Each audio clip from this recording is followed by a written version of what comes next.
Social media এমন একটি বিষয়, আ আমি নিজেও আছি সোশ্যাল মিডিয়াতে কম বেশি।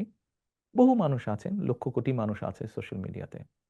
আ এটি দিয়ে যেমন খুব দ্রুত একজনের সাথে আরেকজনের যোগাযোগ করা যায়।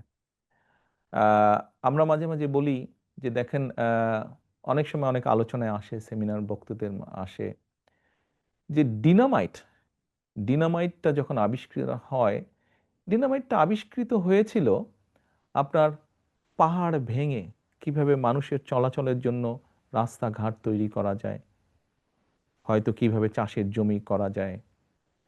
এরকম লক্ষ্যকে সামনে রেখেই, উদ্দেশ্যকে সামনে রেখেই কমবেশি ডিনামাইটের ব্যবহারটা শুরু হয়েছে। কিন্তু পরবর্তীতে আমরা দেখেছি এটি মানুষ হত্যার মতন জঘন্য কাজেও ব্যবহার করা হয়েছে।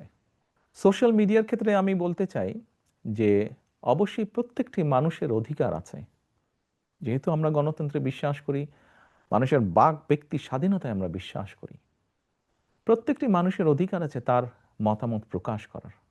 তবে আমরা যদি সকলে এতটুকু সচেতন হই যে আমি আমার মত ঠিকই প্রকাশ করলাম, কিন্তু এই মত প্রকাশের ফলে কি কেউ ক্ষতিগ্রস্ত হলো কি না, এই বিষয়টিকে যদি আমরা বিবেচনায় রাখি, একটি মানুষ ক্ষতির সম্মুখীন হলো কিনা, ক্ষতিগ্রস্ত হলো কিনা, এই বিষয়টিকে বোধহয় আমাদের বিবেচনায় রাখা উচিত। এটি ১ নম্বর।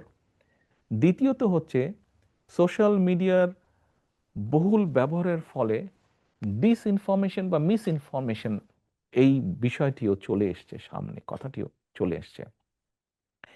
আ একটি জিনিস আমি দেখলাম বা শুনলাম, সাথে সাথেই আমি সেটিতে ঝাঁপিয়ে পড়লাম। না করে আমার মনে হয় ফ্যাক্ট চেক বলে যেই কথাটি আছে সোশ্যাল মিডিয়াতে, এটা সব জায়গায় আছে।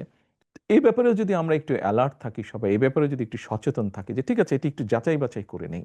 যদি সত্য হয় অবশ্যই আমার সেখানে মতামত থাকবে। কিন্তু যদি মিথ্যা হয় বিষয়টি, কেন আমি এখানে মতামত দেব? একটি মিথ্যার সাথে আমি কেন নিজেকে সংশ্লিষ্ট করব?